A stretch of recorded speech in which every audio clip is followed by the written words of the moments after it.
Welcome to Good Morning, Anambra. Today is 18th day of March 2025. My name is Ajiluchuku Okabwe. My name is Nonye Nwokoye. It's so good to have you join us again today. And we are so grateful that you find our time to join Good Morning, Anambra show every morning, Monday through Friday. You're welcome. The show will commence immediately after this short break. Don't go anywhere.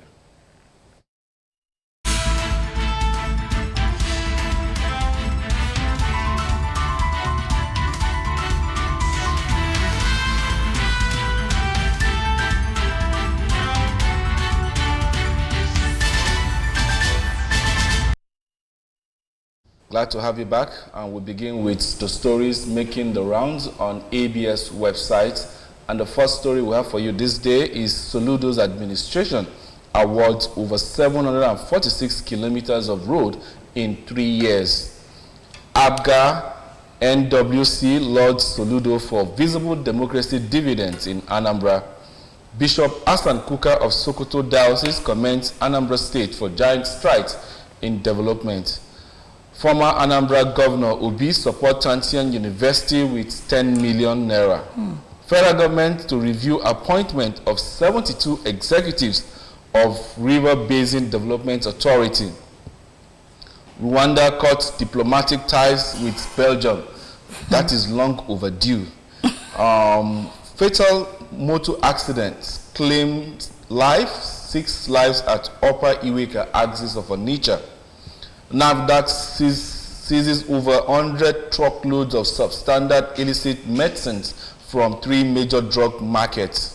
That's all we have for you on the news making the rounds on ABS website. And we move to the first paper for review, the Daily Times newspaper. Let's see stories making their headlines in front of the Daily Times. Rivers Assembly begins impeachment process on Fubara deputy for alleged gross misconduct. We have other stories there. Akume absolves self of 10 billion naira fraud allegation. Outrage as AMAC imposes 500,000 naira fee for in-office television sets on businesses for in-office television sets. Well, Nigeria slashes debt service by $264 million. Inflation drops to 23.18. FG reviewing 72 executive appointments of river basin authorities, says SGF Akume. Trump signs executive order to dismantle VOA. And of course, Wike revokes 4,794 land titles in Guzape, Gariki, Usetu, Maitama, and others. All right, that's just about it in front of the Daily Times newspapers. And up next is the Vanguard newspaper for review this morning, and the banner headline is still screaming, "A Rivers Crisis, Assembly serves Governor Fubara deputy notice of misconduct." And we have the riders there saying, "We haven't received notice." State government says states facing a gloomy period. Adds lawmakers' actions could cause severe collateral damage. And we have plots to oust governor early July gets a boost. 4 emergent scenarios. Wike's house not attacked or burnt. That's the police saying. Lawyers insist on due process. Process for impeaching a governor. Wow, that's interesting there. At the mast of the Vanguard newspaper, we have why Nigerian ports are not competitive. That's coming from shipping firms. And we have ground rent. Wike invokes 4,794 land. Revokes 4,794 land titles after over 40 years. Cuts to AGF. You have no power to persecute electoral offenders. And then we have Dangote and Mosun Bika over demolition of cement factory in Ogun. Also, on the front page of the Vanguard newspaper, you have beneficiaries of fuel subsidy ganged up against Tinubu's government. at inception. That's the Senate leader. Party primaries, now smalls, amending 2022 Electoral Act. Ex-Governor El-Rufai traumatized after losing ministerial slots. APC. Then at sports now we have 2026 World Cup qualifier. Nigeria, that is the Super Eagles, hit Kigali camp ahead of Rwandan clash. All right, I think we need to talk a bit before we move on. No problem. You know, a lot of stories. The one that really caught my attention here is party primaries, NAS Mules amending 2022 Electoral Act. And I begin to ask, is it every time we have election, we begin to amend Electoral Act? The Electoral Act. As if amending the Electoral Act is what we actually need. I think it's more of implementation of what is in that act. The ones are already amended. Yeah, that's what I'm saying. So it's all about implementation based on what we saw that transpired at the last general elections. The issue of, you know, initially we started with card reader, biometric fingerprint, and now we're now getting to IREF. And none of them seem to have been a clue. And if you know the amount of money that has been budgeted for this technology that we are incorporating into our electoral system to make it much more transparent, whereby you can sit wherever you are, you vote, and then the results should be collated, you understand, so long you have a gadget. Now, part of what they are talking about is trying to see if we can have diaspora votes counted too. When votes of those in the country have not really counted. So, and with this kind of story, Nigerians will now see our elites as, you know, trying to do things to suit themselves. Exactly. Each time we have whatever. Because this is, I don't know, they reviewed the Electoral Act last, was it 2020? 2022 or 2020? Yeah, 2022 before. And not just, even before then, they've been reviewed. Also, each time we'll have election, you're going to make amends, you know, just to suit It's like yourself. Telling us that the constitution will undergo amendment change every 4 years. So, to me, that's not really what we want. What we need, you know, as a country, and to those people that are vying for political office, even if you're not there yet, this is the time to stand up and say, enough is enough of all these things. You understand? You don't need to be in power. You understand? Either State House of Assembly, the National Assembly, the Senate, in order for you to know what actually should work. Then what happens to those people that might be struggling to come in, to even get in there? It's high time Nigerians become selfless in their acts. So, you know, selfless in the sense that you are not just there by yourself or for yourself. You're there. Some people put you in that position, and you are there to serve.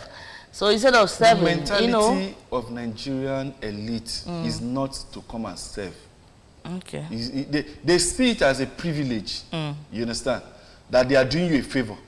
That's the mentality of it all. If not, why would somebody do his job and need recommendation? All right. El-Rufai is being in the news. Yesterday, they told him to go back to the classroom. Today, they're saying that he's traumatized, you know, because they lost a bit of getting a ministerial slot. I don't know. It's a bit of both. You understand? Because his wranglings probably came at the expiration of when Tinubu's government has taken shape.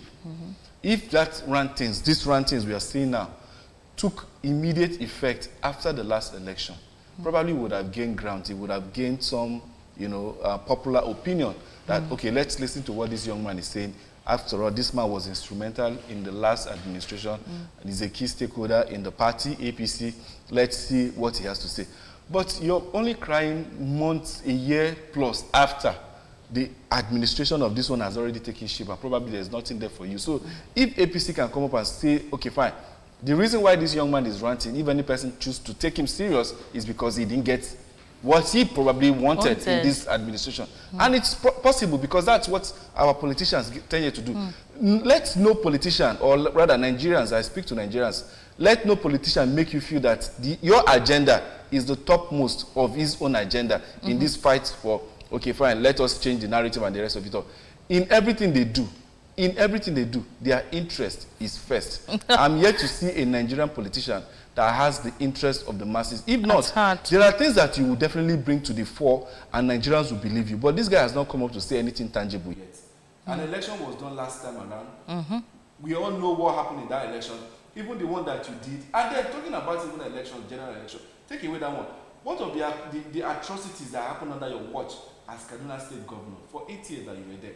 I wish we could get somebody from Kaduna State to come and actually tell us not to believe what Elifai said. It's unfortunate that such people might not have the money to go to the media to make their case on the front pages of the Nigerian daily. So it's more like your word against mine. All right. Now, this Rivers crisis, is gaining momentum, if I may say. It appeared in two of the papers we've looked at, and they are saying that the impeachment procedure has begun in earnest. My take on this issue is that they should be careful in whatever they are doing, to avoid, because they wrote Rivers crisis, so that we don't see which one, the one that is bigger than crisis in Rivers. So whatever they are doing, let them be very, very careful. That's just what I have to say on that issue. Okay, we're moving on to the next paper. Yeah, the next paper for review this morning, that will be Punch. The Punch. Okay, on the Punch newspaper, we have impeachment move. Tension in Rivers as Assembly serves Fubara misconduct notice. We have a ride there that says Tinubu, Tantita tightens security. Lawmakers list 19 infractions against Governor. Amechi camp kicks. Okay, Niger fuel crisis. Okay, Niger fuel crisis. Customs marketers differ as 400 border filling stations shut. Amos to Dangote differ over cement plant demolition. Military attacks. Electricity workers. Discos blame FG. Threaten strike. Lagos PDP attacks Jandor over return to APC. 4 feared killed in Ogun cult clashes. A copper who criticized Tinubu under pressure to apologize. Activists are speaking. We have other stories. Wike revokes, okay, we've seen that. SGF distances itself from 10 billion naira fraud probe. Anti-Tinubu coalition, APC, others attack El-Rufai. Atiku as plot thickens. All right, a lot of stories in front of that paper. All right, then Daily Independent. Daily Independent is next for review this morning, and then we have the banner headline: Naira stability, lower petrol price, cool inflation to 23.18% in February. And also we have a Rivers crisis tension as Assembly moves to impeach Governor Fubara and Deputy. Let's see what the writers are saying there. And we have serves them notice of alleged gross misconduct. Hold Wike responsible if violence erupts. Ijoy Youth 1. Rethink your stance. Rivers government tells Assembly. Opposition rep says process dead on arrival. There is court ruling barring impeachment of governors. Oh, wow. Of governor. Wow. That's interesting. Then we have at UN Summit, Diri makes case for Niger Delta coastal communities. A protest over moving Benue local government election to election tribunal to Abuja. SGF denies involvement in 10 billion fraud allegations as EFCC probes aid. And we have alleged fraud, courts adjourns Otudeko's case for settlement talks with EFCC orders. Former Lagos PDP Guber candidate Jandor returns to APC. And we have El-Rufai blinded by ego, driven by untainted emotion, says APC. Beneficiaries of subsidies ganged up against Tinubu, says Bamidele. I've always said it, that our politicians, they keep moving from one political party to the other. And, the upcoming generation might think this is the way, this is a norm, this is the way it should be. If you're here, you're not seeing anything or it doesn't favor you, you move to the next party and you can equally form another party. If that one doesn't favor you, you keep moving until you get what actually you want. And one begins to wonder the kind of system we run here. Yeah, well, it's really enough to wonder, but good enough. Most people that might be aspiring into politics definitely would have older generations to tell them what has happened in the past, and probably maybe point the torch in the right direction towards them. The only way the younger generation would have believed that what is happening right now is the norm is if the entire older generation are totally wiped out, and then there's no knowledge of what has happened in Nigeria for them to actually fall back on. But as it stands, I believe that what is enshrined in the minds of young Nigerians is just the dirty nature of what Nigeria practices as politics, you understand? Because it's more like you go out there, fend for your immediate family, and then the rest, you just do a little pocket of development here and there, then get your praise singers to sing your praise, your sycophants to beat your drum, and hurrah, everything seems to be good. But by the time we have more educated people coming into politics, I believe with time, the narrative will change. It's just so unfortunate that in the past 40 years or thereabouts, we've had almost illiterates, semi-illiterates, assuming positions of power. It won't be that. It won't be like that for so long.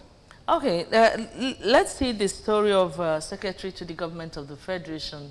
It has appeared in virtually all the papers here.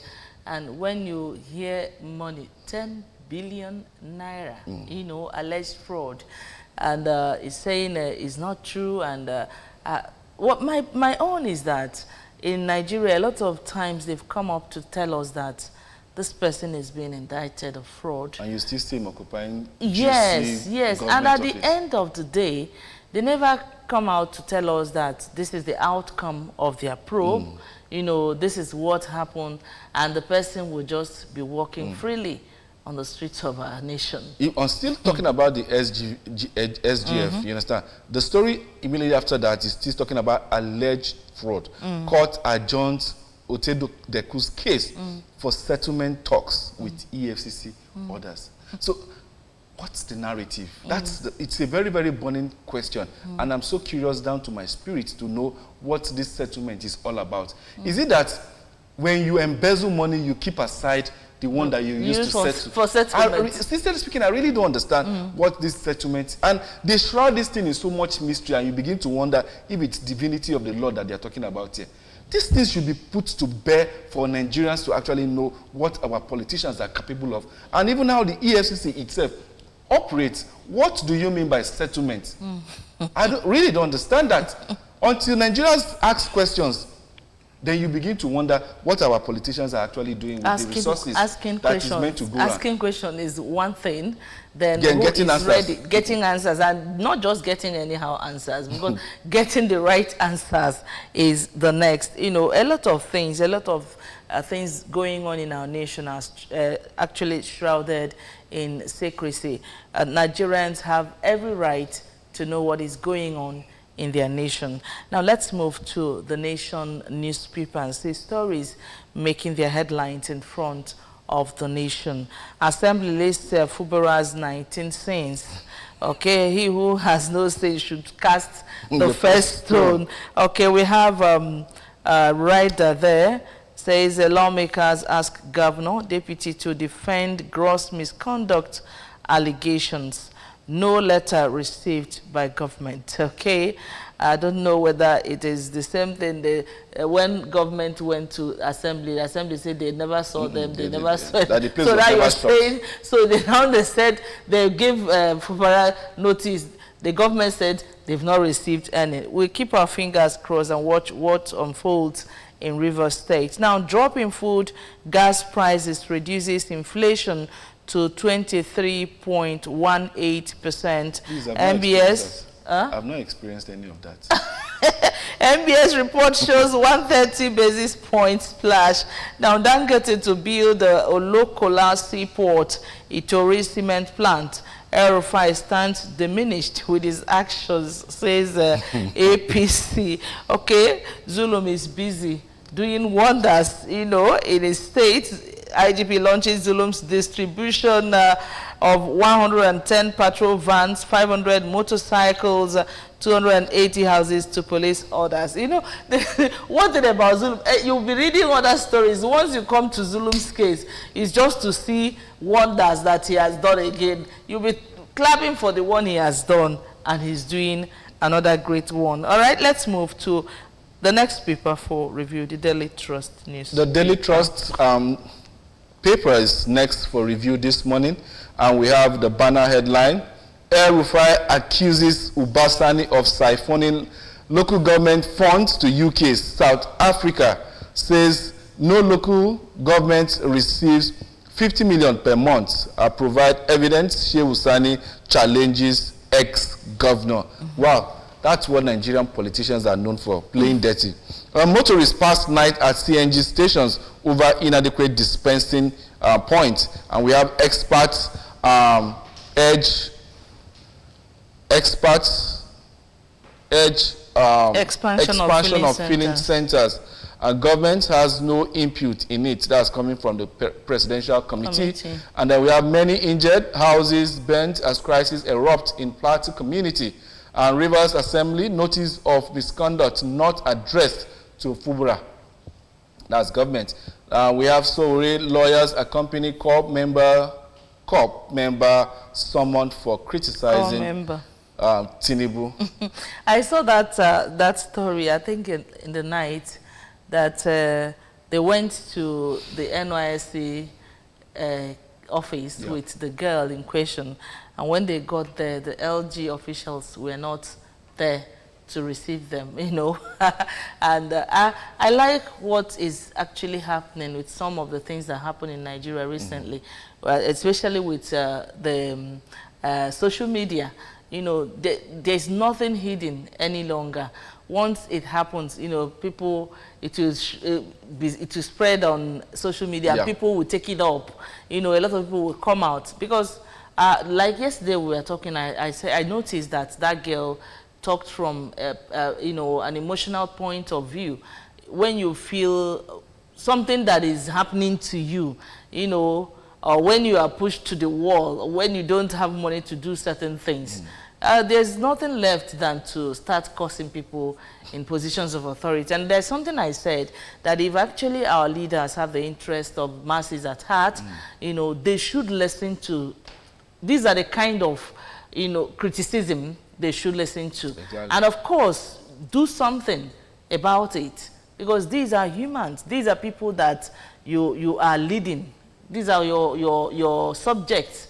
You need to listen to these kind of people and, of course, find a way to ameliorate their plight. Very, very important. And I know how difficult it is as human beings to take corrections. Sincerely speaking, it's one of the most difficult things to do. You understand? Imagine somebody coming to tell you that you're not doing this thing right, and bearing in mind that you've had wealth of experience in executing that task. You find it maybe like an insult, but then it takes the mind of someone that is actually groomed to be in power. You understand? To lead others, to now water it down.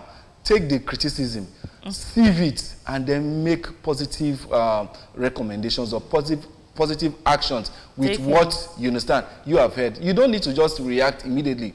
Reacting immediately to criticisms means you are not primed for power positions.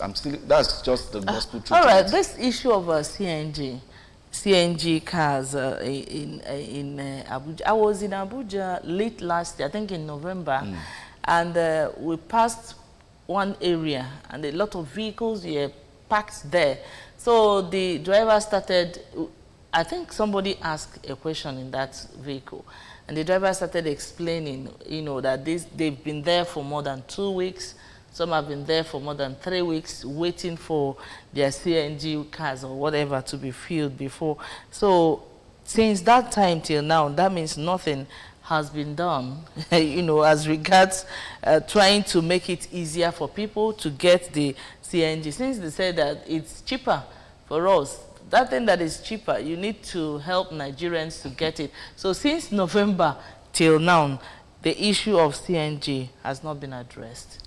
That's the country we have. These things should have been the cushioning effect of the removal of subsidy. This is what people would have seen on ground, operational. Then it will now leverage on you to know which to go for. Not shutting down one, and then the other one that you're meant to bring up has not even seen the light of the day. And this is what makes the government look like a joke. And then you come out and say that things are not working, and then you begin, somebody starts witch hunting you and the rest of it all. But we'll leave it to our leaders to actually know the right thing to do. But as citizens, as stakeholders in this nation called Nigeria, we will definitely have to speak on the issues that is not actually working. Okay, we move on to the Nigerian Tribune. Let's see stories trending in front of that paper. The Steel Rivers Assembly lists 19 sayings of Fubara. We move on because we've seen that story severally. Okay, order EFCC to retrieve my seized assets. I don't know who, okay, Dezana speaking, ex-minister Dezana begs court. Oyo Obomoshe, I can't see the stories. Oyo Obomoshe road contractor moves to site. Okay. Interesting. All right. Protest rocks Abuja over relocation of Benue Tribunal. Tinubu appoints Bishop Kuka pro-chancellor. Dangote begins construction of a Itori cement plant to build largest port at Olokola. We have read there narrates how Amosu pulled down plant at Itori twice. Show Nigerians construction approvals for alleged demolished structures. Amosu replies him. Now, an FCT minister revokes 794 land titles over non-payment of ground rent for over 40 years. Nigeria's inflation rate fell to 23.3% in February. Okay, that's just about it in front of the Nigerian Tribune. We'll move to the blueprint. The blueprint is the last paper, but not the least, for review this morning. And we have Rivers State government raises the alarm of impeachment, stares Fubara deputy in the face. House lists 18-point offenses against Duo. Well, I thought I saw 19 in the other. Our future gloomy, coming from the commissioner. We have Desiani challenges EFCC's for future orders, wants seized property returned. We also have here Sports World Cup qualifiers. Super Eagles hit the gym in Rwanda, interestingly. I hope something tangible comes out of that. Nigeria's exports to Niger Republic soar to 77.12% in 2024.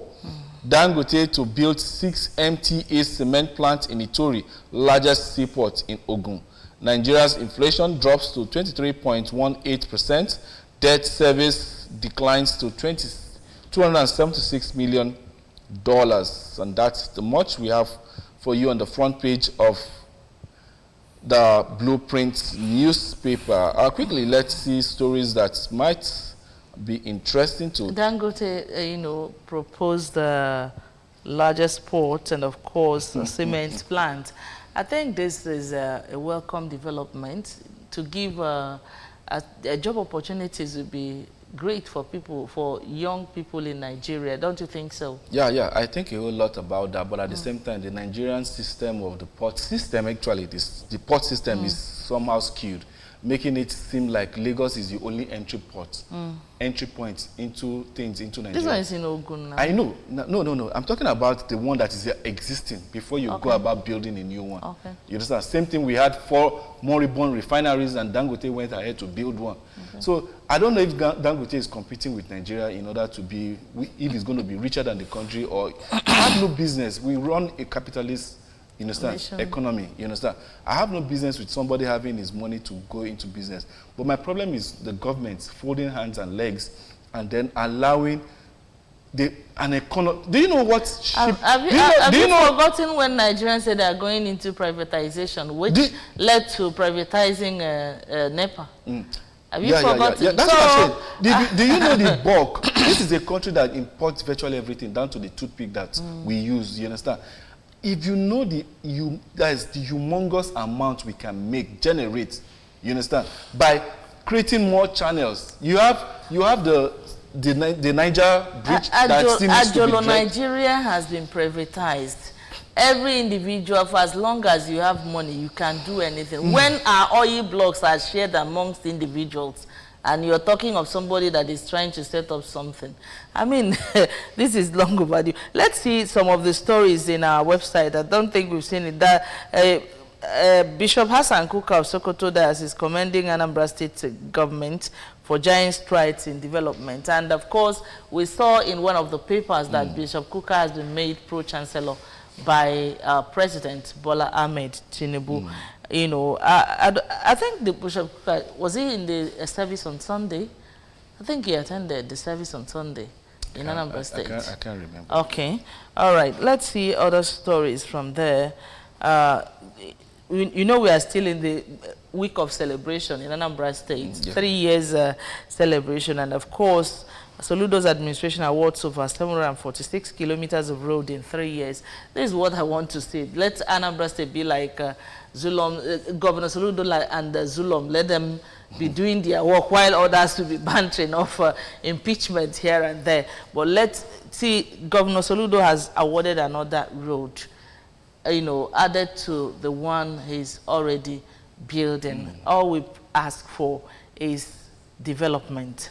And when a state is developed, the people are happy, and a lot of things are added to the lives of individuals living in such communities. Don't you think so? Very, very important, because infrastructure development brings about industrial development, even human capacity development, and all other, you know, pockets of development. So it's like a ripple effect. When you touch this, just like the foundation of a society that wants to blossom, will be adequate investment in quality education. For instance, these roads now, you know, Anambra people, like all these riverine areas are known for, they are known for agricultural produce. You know, it will be easier to transport these products to the cities, to the urban cities. centers, And of course, it will be cheaper because the transportation, because of good roads, will not be that expensive. And even then, it might somehow eliminate the retail, the third-party business. Now, the farmers might even bring the goods themselves to the market, rather than people coming to buy. To take it from there. To take it from there. Okay, so that's another good one. Those are the ripple effects of what transformation and road infrastructure. The one that actually fascinates me the most in the developmental stride of Governor Soludo is the free education. And then the employment of those teachers, sincerely speaking, because no matter if you give the education free, and then you don't have the quality teachers to impact those students, you understand? It's more like pouring water on the back of a goose. But then, so there's this ripple effect of everything. And there is a catalyst of how these things should go, you understand? And that will speak volume in the future. What Soludo is doing now, if sustained and continued, sincerely speaking, it's going to be reaped more like in 10, 15 years' time. You won't see the immediate impact. You won't feel it right now. Until much later. Yeah, much later. When you begin to see those people that actually benefited from this free education that he is giving right now, amounting to something in the future. Just like we have those ones that are occupying the Alo chambers that went to school, even some as far as going abroad, on free education, scholarship, some community-based community center. But they've turned their back on the communities that actually brought them. Rather, they sit down there, make and propagate laws that should free Nigerians, but it's strangling Nigerians. So that's enough for it. So talking about Soludo's landmark achievements across board, sincerely speaking, it is very, very difficult. You find somebody trying to do so many things at the same time and is hitting targets, 50% there, 70% there, 80% there. It's, you know, that's why we say governance is somebody that has actually prepared for it. They don't give it to you. You have to show capacity. And your antecedents should actually speak for you. So antecedent of what he has done before in the private sector, he now brought it into governance, being the governor of Anambra State, and we are seeing the transformation. And we can only say kudos to the many more that you will do, because we know that we have not seen the end of your good works. So keep it up, Governor. All right, let's look at the seizure by NAFDAC. It says over 100 truckloads of substandard illicit medicines from 3 major drug markets. You know, I don't know. you know what happened in Onitsha? The markets were closed for, for a period of time. 1 month or so. Thereabout. And the traders were at home. And after that, they came out to know that most of their products have been taken away.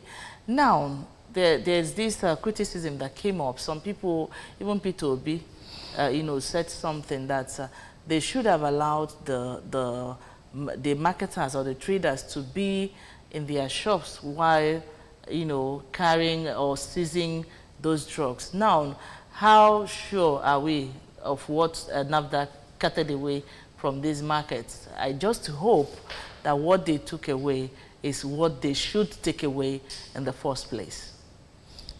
In fact, do you even know that breaking into somebody's shop while the person is not around is an offense? That's even to start with. But I wonder why they were not stopped.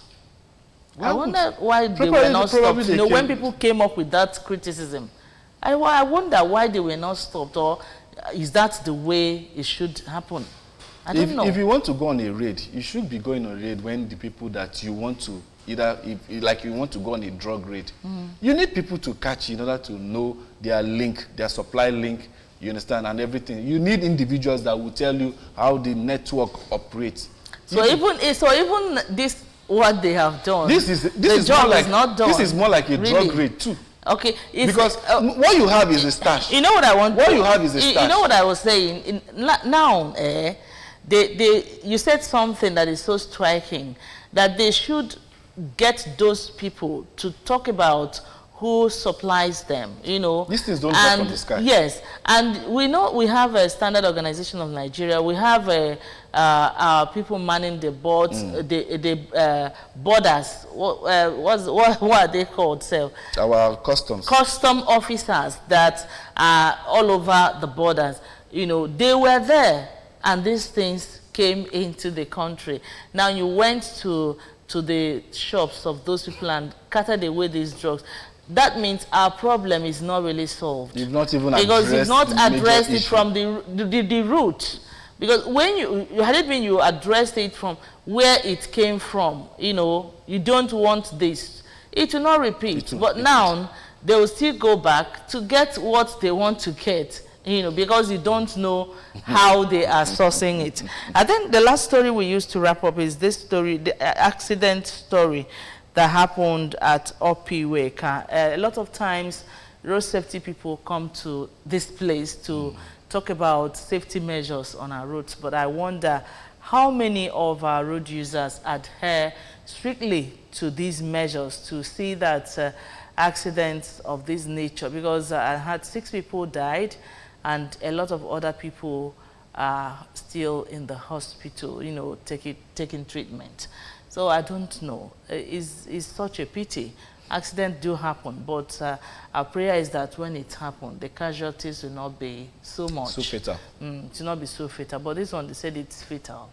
So bad. Well, we'll say for every road user there, it's so appalling that people negate, just throw with a wave of the hand the importance of obeying safety rules on the road, as much as the traffic signs and as much as, being focused while driving. You see people pressing phone, you see people doing so many things. And like they say, accident takes less than 6 milliseconds to happen. Have you been driving before? You just take your eyes off the road. Immediately you see yourself veering off. Immediately you see yourself, by the time you get yourself, within a second, you're almost hitting the vehicle ahead of you. So that's how, driving is a tax, and it needs all your, your attention, your faculties intact, your ability to see clearly, to think clearly, and be defensive while you're driving. Because we talk about, I remember then a road safety official was telling me about defensive driving, that you don't drive to the car that is immediately ahead of you. You drive, you understand, with the 2, 3 cars ahead of you, because a mistake that happens in front, so that you have reaction time. You know why I'm laughing? One day I was on the wheels and I had to give a vehicle chance, a vehicle that is before me. Do you know that a bus drove and swerve in front of me. Of course, now that's the chance I gave. I was very stupid giving such.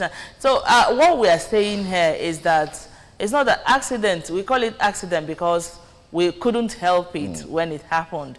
But the truth remains that we could be more careful, you know, to avert some accidents. There are some accidents that should not happen, and of course, we also pray that when it happens, it will not be that fatal. Please, that's our plea here.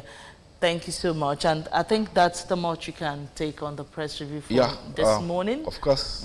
Thank you for watching. My name is Remain Nonye Nwokoye. And I'm Ajiluchuku Okawe. Up next is the discussion segment, and we'll definitely be running the part 2 segment of the 3 years of Governor Soludo in office. Don't go anywhere. The show is getting hotter.